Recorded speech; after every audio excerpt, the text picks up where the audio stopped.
Francisco Moreno Gumaguete. Nung bata pa po ako, ang pangarap ko ay maging isang misyonaryo. Noong panahon ng aking ama ay vice alcalde ng Maynila, ako po ay naging aktibo para ipaglaban ng boses ng mga kabataan. At nung ako po ay nasa kolehiyo, ang kinuha ko ng kurso ay Political Science, Major in Governance. Hindi dahil ako ay nagbarap na pumasok sa mundo ng politika, dahil gusto ko lang maintindihan ang tamang pamamalakad sa gobyerno. Nung ang aking ama ay alcalde ng Maynila, ako po ay tumulong diretso sa tao at nung siya ay buhay party representative. Ako po ang gumawa ng mga paraan para makalikom ng milyong-milyong halaga para makapagmahagi ng food boxes, vitamina, maintenance at lahat ng suporta sa literal. Ngunit kahit kailan, hindi mo po nakita ang aking mukha. Hindi ko po talaga ito pinakita. Dahil para sa akin, mas importante na pag ako ay tumingin sa itaas, alam ng Panginoon na ginamit ko ang aking buhay para tumulong diretso sa tao bilang isang misyonaryo. Ngunit nung ako po ay naging isang broadcast journalist, kagaya ng aking kapatid na si Kuya Kim. Sino ang mascot? Si Kuya Kim o si Ali? Parang wala akong narinig na nagsabi Kuya Kim. Pero alam mo, ako ay naging isang broadcast journalist for 7 years. Doon ko po nakita ang totoong ginain ng mga taong napag-iwanan sa laylayan ng lipunan. Mga sektor na para sa akin, umiiyak na hindi sila naririnig ng gobyerno. At dahil doon, yan po ang nagpatatag ng puso ko na tumayo dito sa inyong harapan ngayon. Para isino ang boses sa mga sektor ng lipunan na para sa akin lamang naririnig.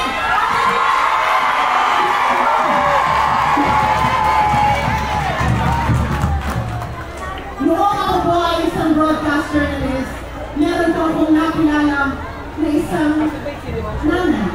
Ang pangalan niya ay si Nanay Emilita. Si Nanay Emilita ay isang 85-year-old na lola at malapit na siyang mamaalam. Hiningi ang programa ko na kunin ang kanyang kwento, puntahan siya, dalan siya ng kanyang mga kagamitan. At sinabi niya sa akin kung buhay daw niya, walang gumawa ng mabuti para sa kanya. At sabi niya, ako na ang akin niya. Natakot ako dahil akala ko, malimutong sa video ito. Ngunit, nung sinabi niya sa akin na buong buhay daw niya, siya ay parang naging isang daga lamang na dumaan dito sa ating mundo. Yan po ang nagbago sa aking pagkatao. Yan po ang nagpatatag ng puso ko na tayuan ang mga lolo at lola ko na dapat humahaba ang buhay ninyo kung ang gobyerno ay marunong makinig sa inyo at marunong magtanggol kayo at marunong alagaan kayo. Eh sa aking mga lolo at lola, nakakaasa kayo na sa susunod na administrasyon ay ibigay po sa amin ninyo rin. Kakaba na po ang buhay nyo dahil sisiguraduhin namin na significant ang gamot, vitamina, bakuna, pag-aalaga at pagmamahal na ibibigay sa inyo ng gobyerno. Tumatayo rin ako para sa mga kababayan natin na may kapansanan. Mahirap na buhay ng may kapansanan. Kaya dapat ang gobyerno nakalalay sa inyo. Tumatayo rin ako para sa mga magulang na araw-araw nagdadasal na sana meron isang gobyerno na kaya nilang masandalan pagdating sa edukasyon ng kanilang mga anak. Tumatayo ako para sa ating mga kapatid na Muslim, para sila ay magkaroon ng boses din sa gobyerno balang araw. At tumatayo rin ako para sa mga LGBTQ+ community. Sa bata pa lang kayo alam kung meron na kayong mga diskriminasyon na nakuha sa inyong buhay. Dito sa Maynila, patas ang panlaban ng lahat at sisiguruhin namin na kayo ay may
gumawa ng mga programa polisiya na dapat angkop sa pangangailangan nyo. Kaya kung kayo ay pipili ng vice alcalde, kailangan maghanap kayo ng isang tao na marunong makinig at ipaglalaban ang inyong boses sa gobyerno. Kung meron ako isang bagay na kaya ko itang malaki sa aking sarili, bata pa lang ako, nakikinig na ako at ipinaglalaban ko na ang boses nyo dahil importante kayo sa akin.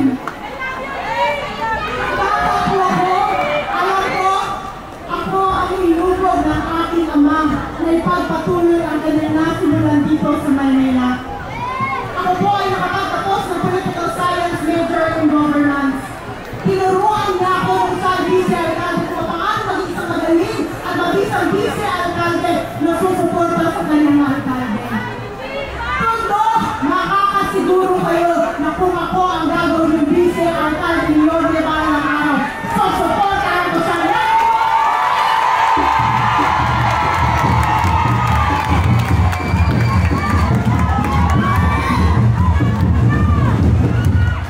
Naniniwala ako na ang suportang ibibigay ko kay Yorme balang araw ay suporta ko sa bawat Manileño na umaasa na sila ay makita at mahalin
wala ka na, pwede mo na magkunin. Wala siyempre sa madami paraan. Pag di ka kinakabahan, pero di ba it's a chase. Nights on the 4, 35, on the 6.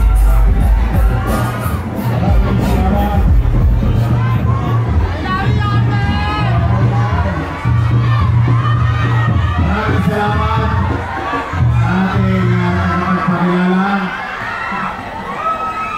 Muli, maraming salamat din sa ating the only mayor so far as the record will show ang kauna-unahang mayor na nakatapos ng 3-term, Mayor Rico Atienza.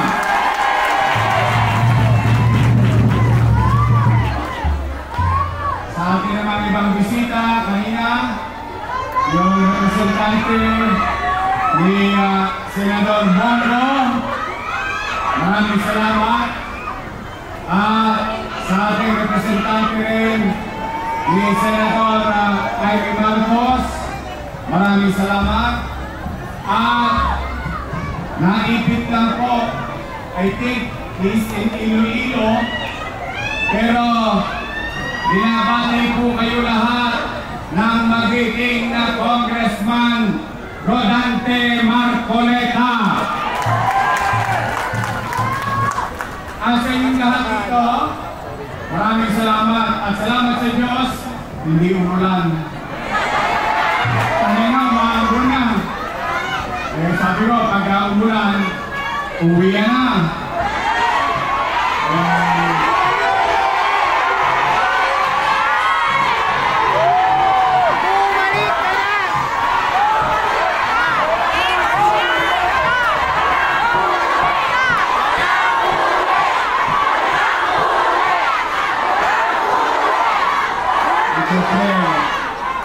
Nag-aalala ako kasi yung mga minamahal kong lolo at lola, yung mga senior citizens, shout out naman yan, mga lolo at lola. Yung na pinaka-spoil sa akin, eh ayoko kayo magkasakit. Bakit? Pag kayo nagkasakit, mapupunta kayo sa ospital. Pagdating sa ospital, ito nakakalungkot. Kaya naman siyempre, naalala ko rin ang kalagayan ninyo. Mano pa, mukhang hindi pa kayo kumain. Sa kayo hindi pa kumain. Maganda na ng buhay. Nilikasin yan. Maraming salamat. Kahit na kayo nagugutom. Malamang, pag-uwi nila sa kanya-kanya yung bahay. Maraming kailangan po na rodero, wala nang sangin. Kasi nandito lang sa Mulyones. Pero, mga batang tundo, matanong ko lang kayo. Handa na ba kayo? Handa na ba kayo? Nako, magsipag-ingat kayo.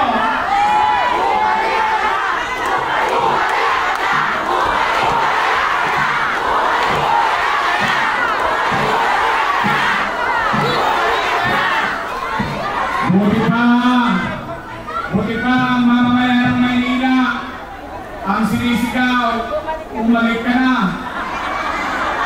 Yung isa, pag-ano ka na!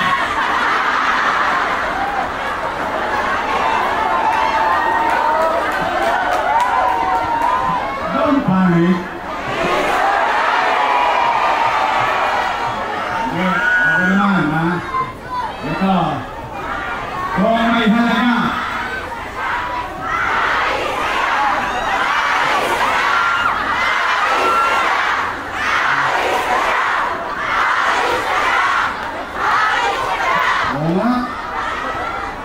gawin nyo, simpleng bumbilya lang ng Mulyones, hindi pa matalitan, no?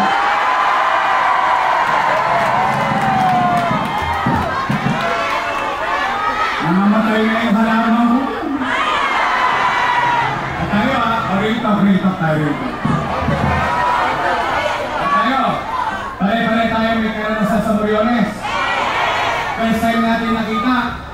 tambakan lang ng basura na kung sino-sino yan. Naging garden, naging maayos, naging malinis, naging maliwalas. Ano yun?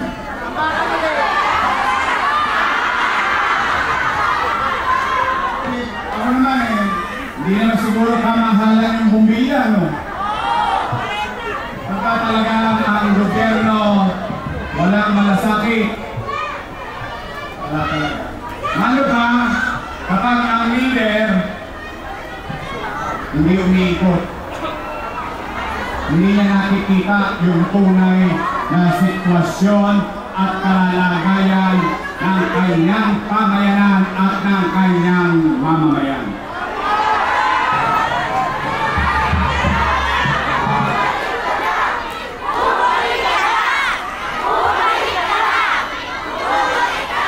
Dito, gusto nyo ba talaga akong bumalik?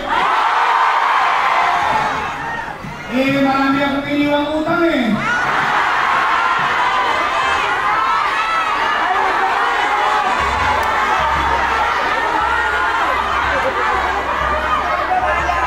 Di ba sabi nila, pinaraw-araw na kayo? Gawin ninyo, ako na yata ang almusal nila, ang malian, hapunan, yung isa naman ginawa kong pulutan. Marami daw tayo inutang. Pagkas naman na walang utang. Pero, ako naman ha. Sige, basta. Ito muna. Bago ko ikwento yan. Meron lang muna akong unang pakiusap. I hope pagbigyan ninyo ako. Hindi naman ito kabigatan. Mga nanay ko, mga tatay ko, mga lolo ko, mga lola ko, mga batang Maynila, huwag kayong papatol sa kanila. Alam ko, nasasaktan ang damdamin ninyo sa mga masasakit na salitang binibintang nila sa akin. Alam ko, sumasakit ang tenga ninyo. Gusto nyo nang umuwi, pero hindi pa binibigay yung bigas, kaya ayaw nyo pa umuwi.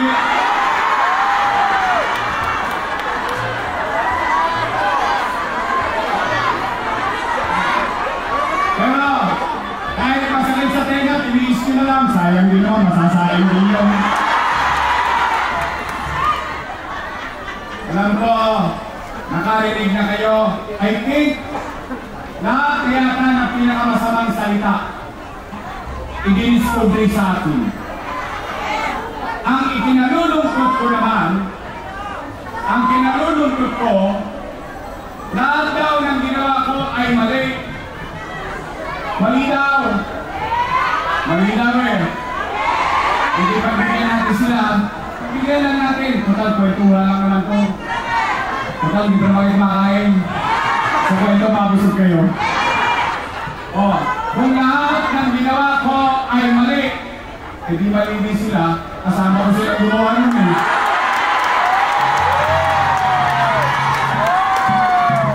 Wake up lang ito, my friend. Iyo ba? Tama ba? O, sige. Magkwento tayo na may kwenta. Kasi sila walang may kwento, kasi walang kwenta. Kita nyo, marunong ako magbara. Tingnan natin. Sige lang, simple lang natin. Kasi kahit pa paano, medyo marami-rami na to. Marami-rami na akong testigo. Bakit? Kayo, mga naparito, hanggang doon sa Kodli, hanggang doon sa Morsa, dito sa Bakali, mga batang isada, kayo na naparito, at least, kayo, testigong buhay, at matango sa ilong natin, na may pagmamalaki sa mga kapit siyudad natin, noong panahon ng pandemya, walang nagutom sa lungsod ng Maynila.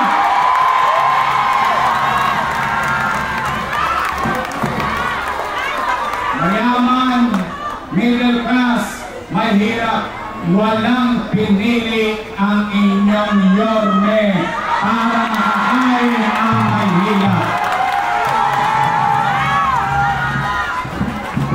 Yun ang kwento. Lagyan natin ng kwenta. 700,000 families, buwan-buwan, tumanggap ng food box. Ilagay nyo na lang sa 1,000 bawat food box. 1,000 na lang. 1,000 na lang. 700,000 times 1,000, 700 million. 1 times 8 months. 8 times 7, 5.6 billion piso. Sa ko rin yun. Ulit pa kami dito?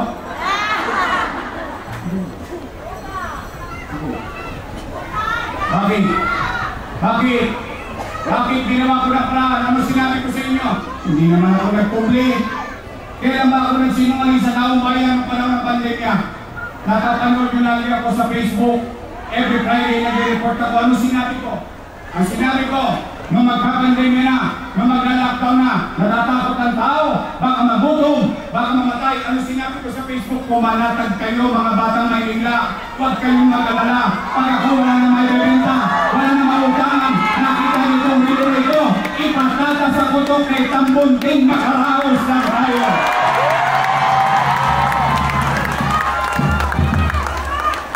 Yun ang sinabi ko. Bakit? Taas ang kamay ng ama dito. Taas ang kamay ng ina dito. Taas ang kamay ng magulang dito. Dito. Pag walang makain ng anak nyo, gagawin nyo ng paraan. Yun nga. Ananaus nyo? Nakatawin nyo? Yun din ang ginawa ko bilang ama ng 2 milyong Manileño. No,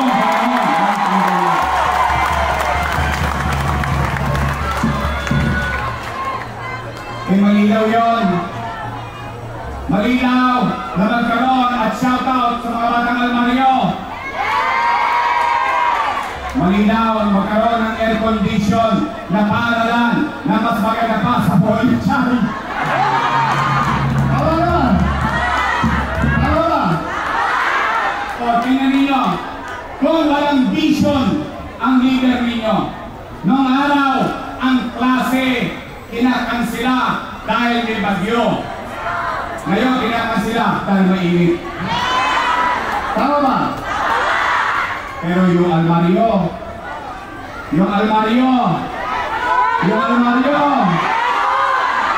bigyan ng jacket yan. Mano pa? Yun ay simula. Mano pa? Kung ang magasalamat, ang Quezon, ang Kaunduhay, ang Israelo, ang Perfecto, o paano ba lahat ng public school and condition? Tanong na naman. Metro Manila, walang pasok sa gitna at pilit ng araw. Pero ang Manila, may pasok, aircon ang eskwela namin. Masama kayo? Masama daw? Masama daw? Humigit kumuna 2,000 pamilya ang nagbago ang buhay. Bumagyo, uminit. Saan ka nakakita? Squatter lang dati, ngayon naka-elevator pa. Masama daw yun. Wala raw return of investment. Kailan pa naging negosyo ang gobyerno? Ang gobyerno ay gumagastos ng pera ng taong bayan para sa serbisyong ipagkakaloob sa taong bayan.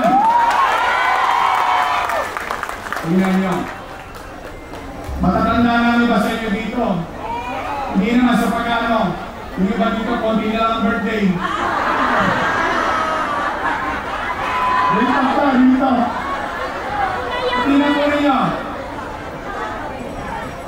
Nagkabagyo. Uminit ang araw. Yung mga pamilyang natira sa Condominium 1, Condominium 2. For the first time in history ng Maynila, nagkaroon ng condominium na pinagawa ng pamahalaang lungsod ng Maynila. Mano pa? Kung magtuloy-tuloy yun, hindi lahat tayo nakakondominium na. Sana all. What I'm saying is that ano man ang aking ginawa, inaharap ko yan sa taong bayan. Bakit? Hindi naman ako naiiyak. Bakit? Pinakinabangan ng taong bayan. May nagutom ba sa Maynila? May gamot ba noong pandemya sa Maynila? Meron bang bakuna sa Maynila? Nakaraos tayo. Nakatawid tayo. Tulad ng gusto ng isang ina, ng isang ama, o ng isang magulang, mairaos niya ang kanyang mga anak. Yun ang pagtingin ko bilang alkalde ng lungsod ng Maynila. Ngayon, kung yun ay mali, hayaan ko na po kayong maghusga. Ngayon, kung naniniwala naman kayong tama ang ginawa ko, nalulungkot nga ako, yung mga dati kong kasama, nung araw, papuri rito, papuri doon, papuri kahit saan, palakpak dito, palakpak doon. Ngayon ako na pinakamasama sa kanila. Ang tanong ko, at ang tanong ng mga taga-Maynila, ano ang ginawa ninyo sa loob ng 3 taon?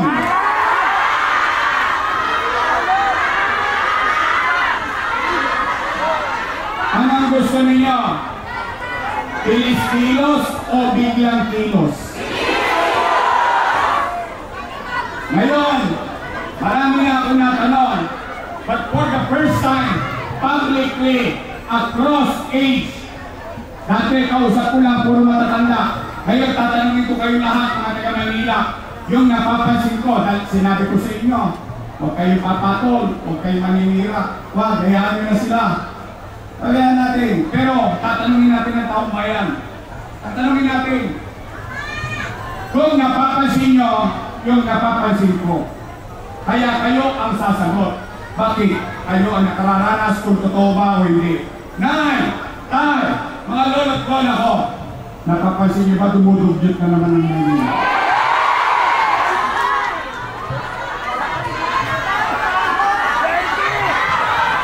Tingnan niyo yung masino. Tampak na naman ng basura. Ito masakit. Sinisipat ang bayan. Hindi dumating yung truck niyo. Yung truck niyo hindi kasya sa eskinita eh. Nahirapan ng tao. Pinalitan ninyo. Sakripisyo mamamayan. Mga dugyot. Ngayon, totoo bang dugyot na naman ang lungsod ng Maynila? Gusto nyo bang luminis ulit ang lungsod ng Maynila? Tulungan nyo kami. Lilinisin ko ulit ang lungsod ng Maynila. Pangalawa, napapansin nyo ba? Kaliwat kanan na naman ang mga tulongges sa lungsod ng Maynila. Araw-araw na naman tayo sa lahat ng news outlet. Gabi-gabi, hold up dito, hold up doon, isnat dito, isnat doon, bukas kotse dito, akyat truck doon sa atin. Ano na nangyari sa atin? Noong panahon ko, nagsialisan lahat yan, yung mga talongges, nangatakot lahat yan. Bakit? Dahil ang panahon natin, may gobyerno sa umaga, tanghali, sa hapon, sa gabi, hanggang madaling araw, may gobyerno sa lungsod ng Maynila. Ngayon, ano pakiramdam ng mga nanay? Ano pakiramdam ng mga tatay? Nangangamba. Kung yung anak nila galing sa eskwela, galing sa trabaho, pag-uwi, kung buhay pa. O baka naagaw na naman yung cellphone. O baka na-hold up. Nay! Tay! Niyawa ang Diyos! Sa tulong ninyo, nakabalik tayo. Ibabalik ko sa inyo ang kapanatagan ng pamumuhay sa bansang Pilipinas. We will fix the city with ayusin natin, didisiplinahin natin, kakalawitin ko ang lahat ng Colonges sa lungsod ng Maynila nang makapamuhay naman tayo ng payapa at kalatan. Ibabalik ko sa inyo ang pakiramdam ninyo na habang natutulog kayo sa peligro de ora, nasa isipan ninyo, alam ninyo, mahimbing ang tulog nyo dahil iniisip nyo, si Yorme, alauna na madaling araw, nasa kalsada pa. We will bring back order in the city. We will put it in right perspective. We will be competitive again. Nung umalis ako, nung sinimulan ko ang Maynila, we are number 16. Nung umalis ako, number 3 na tayo. Ngayon, number 16 ulit. Kaya, pasensya na kayo. Nagkamali ako. Nagkamali ako sa inyo. Patawarin niyo ako. Ang akala ko, hindi ko alam kung akala niyo rin. Akala ko, tutuloy na lang niya yung ginawa natin. Hindi na gumago pa. Ngayon, total, tayo lahat at hindi raw tayo nakatulong sa kanya. Sa interview niya, hindi raw tayo nakatulong. Total, tayo naglagay sa kanya. Samahan ninyo ako, alisin natin sila lahat sa siguro.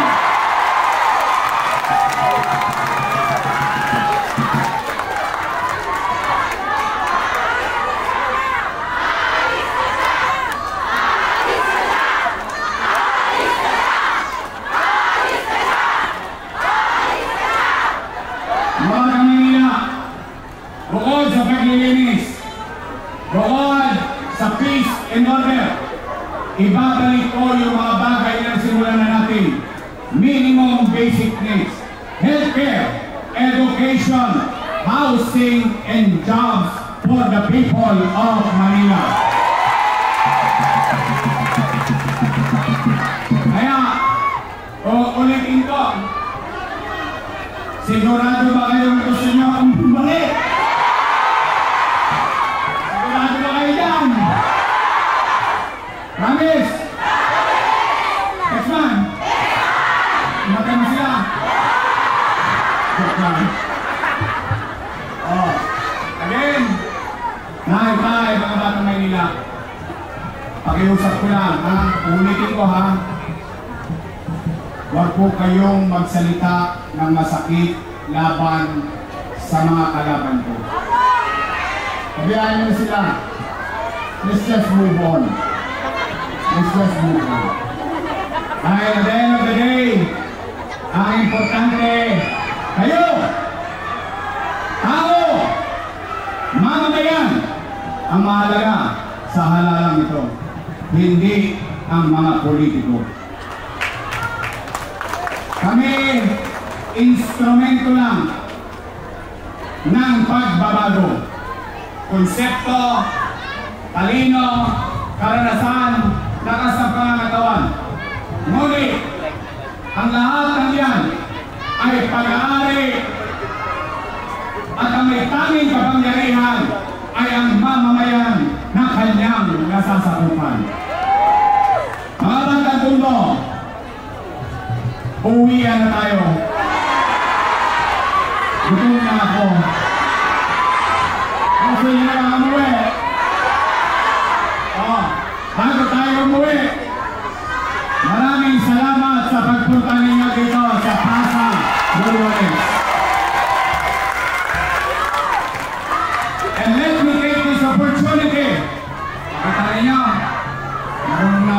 English ngayon. Sarap.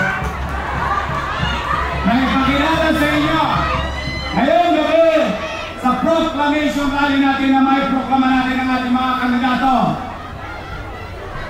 Nasa kanan ko, si Sharon Cuneta. Ang mabait natin Doktora Irma Alfonso.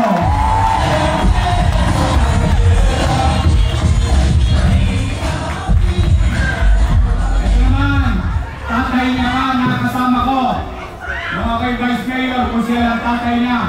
Magaling ang kanyang ama. Magaling din siya na kasama ko. Lalo na ng pandemya. Ang ating kusyal, Jesus Taga Paharo.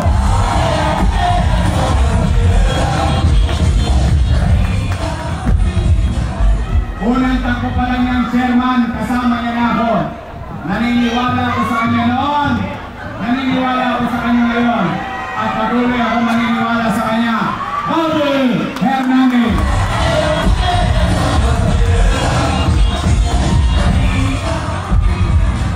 Naalala ninyo, nung inubos ko yung mga kolongge sa atin, alam niyo sino ang katulong ko doon?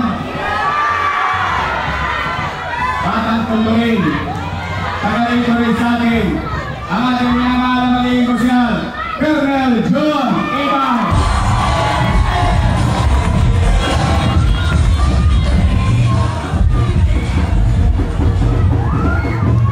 Shout out sa mga kasinidad ko. Mga batang basketball dyan. Naalala nyo ng bata tayo? Pag may basketball, magsusulisit tayo kay Bansay. Oy! Shout out ng mga batang Bangaso at saka Morsa. Ayan, dinadayo natin yung mama niya bago naging congressman. Nung po siya yun, natakot-takot na sulisit at inabot sa akin. Magaling ang kanyang ama. Magaling din ang naging kusyal na kasama ko. Matigas pa. Kaya pa. Ang ating minamahal kusyal, Eric Ian Nieva.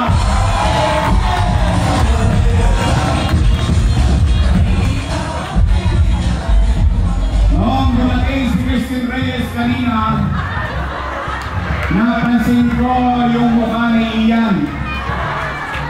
Parang tumigas.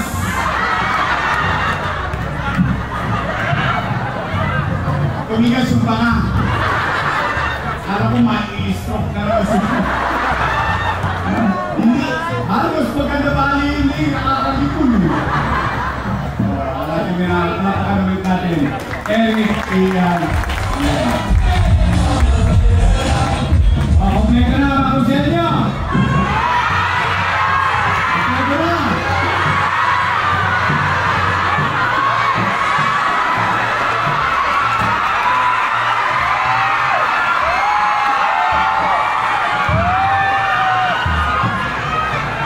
Pinabili na ang sulatan nga lang yun. Magulang na.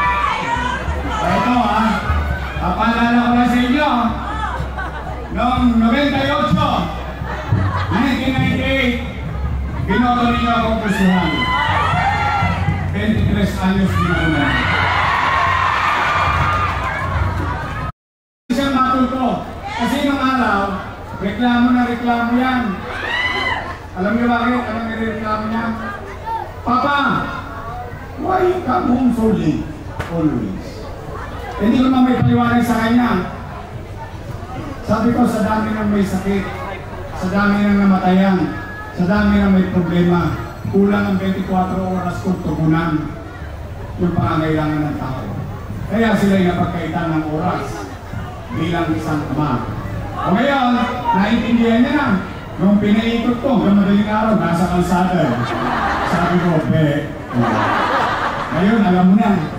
Kasi, hindi ko pwedeng ituro at mahirap ituro ang pagmamalasakit sa kapwa. Nasa tao yan. Wala yan sa paaralan. Sa paaralan ang tinuturo, ABCD. 1 + 1 = 2. pero yung pagkatao mo, edad ng iyong pamayanan. Yun ang sinabi ko sa kanya. O ngayon, nagulat siya. Eh siya umiiyak eh. Mas iyakin sa akin to eh. Eh nakikita niya pag may sakit, nakukwento, papa, ganito, papa, ganyan. Now, you know. O kaya naman, halimbawa, nadali niyo na yung 5. Pwede niyo ba isingin?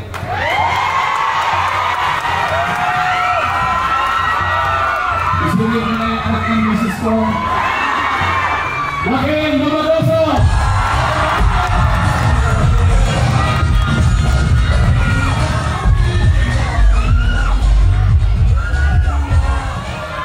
Tingnan natin pag nag-inusyal ka na. Mahirap talaga mag-ipit sa bayan. Talagang hindi yan nakapasa. Hindi yan natuturo. Kailangan nasa iyo. So, tagatun mo! Eto naman, pinata pa.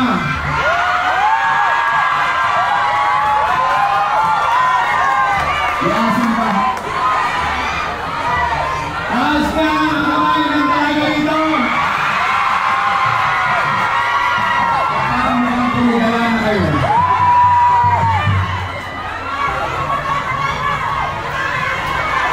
Manay. Ernest, binirelay ko sa'yo si Nanay. Magaling na congressman, at least, hindi ako napahiya sa kanya. Dito rin! Dito rin! 2022, nung sinabi ko sa inyo, bigyan nyo ng pagkakataon. At least, para po kayo ngayon, masasabi ko, proud ako sa kanya. Ang ibabalik natin, muli na congressman,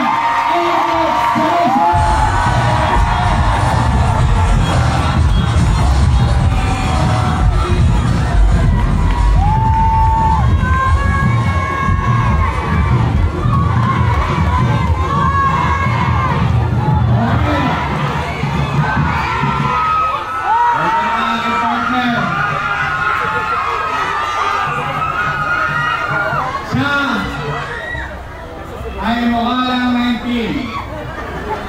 19 yan. Tago-reds na po yan. Graduate ng Lasal.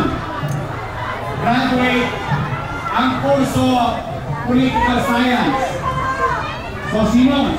Alam niya ang trabaho ng gobyerno at nagiging presiding officer ng Sangguniang Pamilya.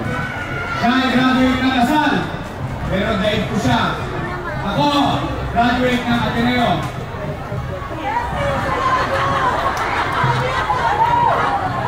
Para ngayon yung maniwala.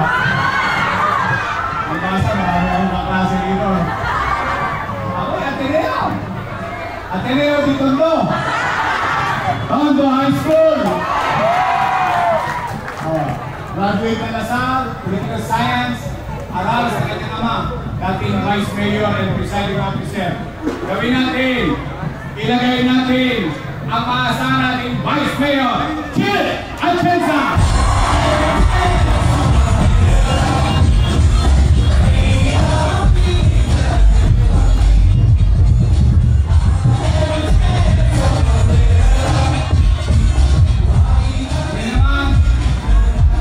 Nanay-tatay ko, ito yung pangalawang pakisuyo ko. Kanina yung nauna, huwag kayo maninira, huwag kayo magsasakit, hanggang gamit ng iba, kayagan natin sila, remove all nila rights. Ito yung pangalawang pakisuyo ko. Pwede ba? Ulitin ko muna. Gusto nyo ba talaga ako bumalik? Then, bigyan ninyo ako ng mga kasama. Dahil gusto nyo bang bumalik ang gobyerno ng mabilis kumilos? Hindi ko nagawa yun ang ako lang mag-isa. Kaya nga ako nalulungkot eh. Yung mga kasama ko dating kasama kong gumawa ng napakinabangan ng tao, ngayon na rin mali. Pero nandiyan yan. Okay, pwede nyo ba akong bigyan ng mga kasama? Okay? Ito usapan kali na lang. Pwede ba pa-arbor? Pa-arbor lang. Isa lang ang arbor ko. Pwede ba? Your best choice, straight.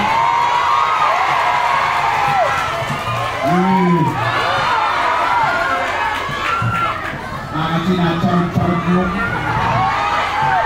Hindi nga. Straight. Alis. Ay, nakakapagod mo. Pagkatapos ng eleksyon, bibili ako ng dipindaso. Titingnan ko kung may prueba ba kayo. Sure! Pwede, straight? Talaga? Oo? Lalo na, yung iba dyan, yung mga naupo, madaling napitan. Ayun na. Ayun na alas pa. But seriously, pwede ba makisulo? Bigyan ninyo ako ng mga kasama makakatrabaho ko dahil gusto ko ibangon muli ang lungsod ng Maynila. Alam ko na nagbudak with them.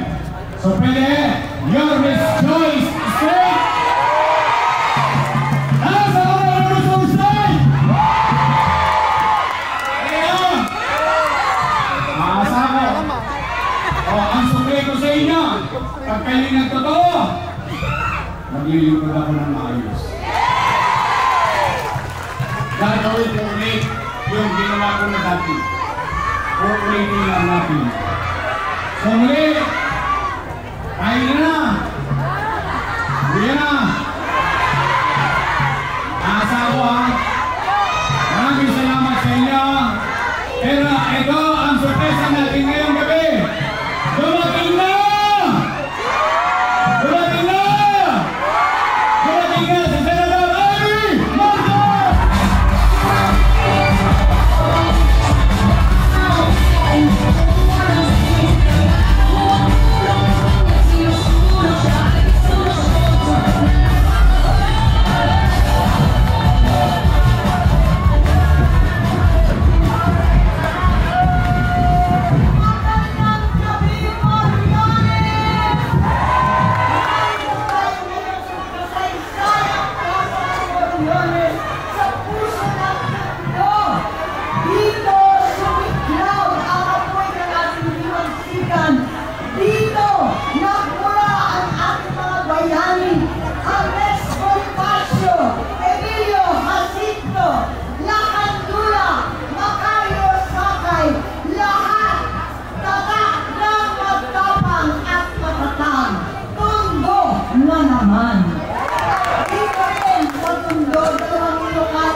Pagkat ang katapangan ay hindi lamang sa paglalaban kundi sa pang-araw-araw na bakbakan kontra sa kahirapan. Sa araw ngayon, sa ating panahon, ang ating bayani ay walang iba kundi si Lorde Isko, sa lungsod ng Maynila. Lumaban sa kahirapan at nagsulika. Lumaban sa kamangmangan at nag-aral ng puspusan. Lumaban sa katiwalian at nakita natin naging magpatagumpay.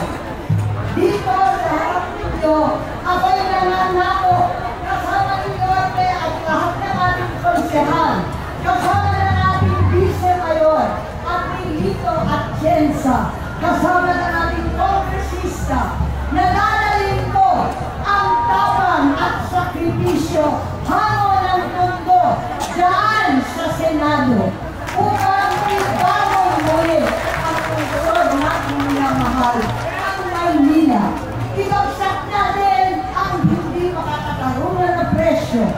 Ang resenteng trabaho ay itaguyod. Hanap buhay sa bawat pamilya. At higit sa lahat, tayo ay magkaisa. Nitong nakalipas na linggo, nahati ang sambayanan dahil sa biglang pag-aresto at pagtangay ng dating Pangulo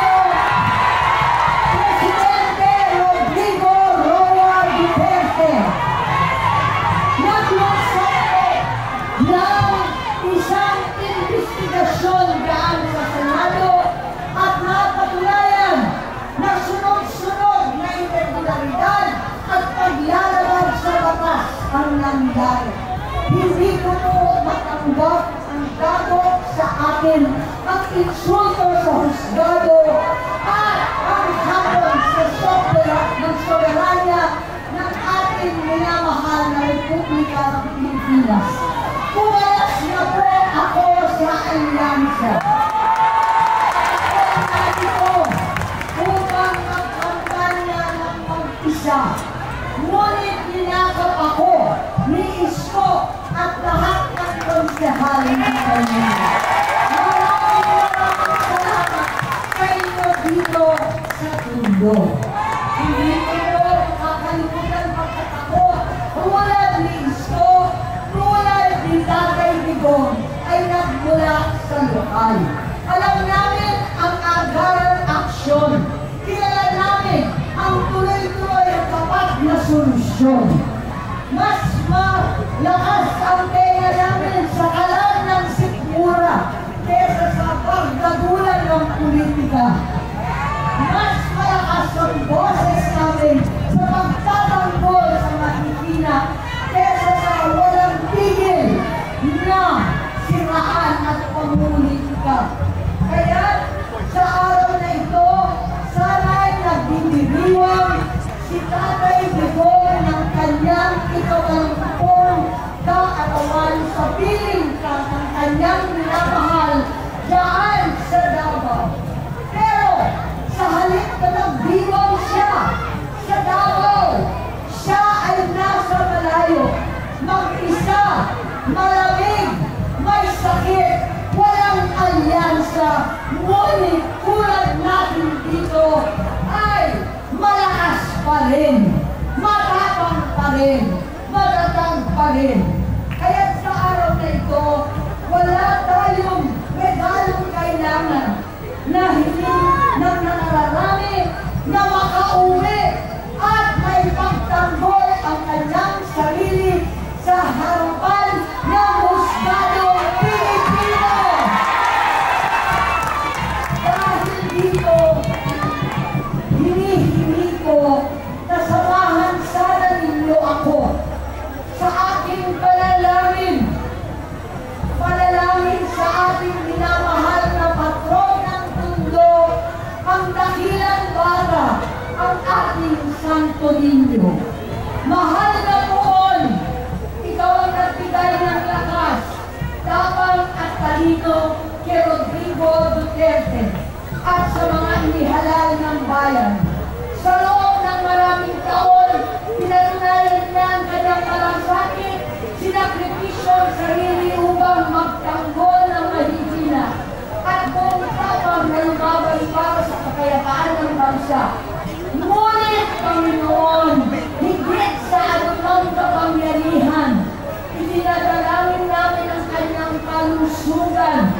Bigyan mo po ang maganda ng sigla, ng lakas ng katawan at isipan upang patuloy niyang madama ang pagmamahal ng taong bayan kahit siya ay nawalay sa amin. Gawayan mo ang katarungan upang ligtas siyang makabalik sa piling ng kanyang bayang minamahal.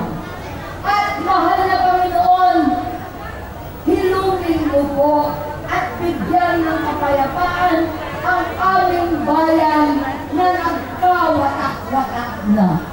Maraming salamat kasi hanawa tayo ng Diyos.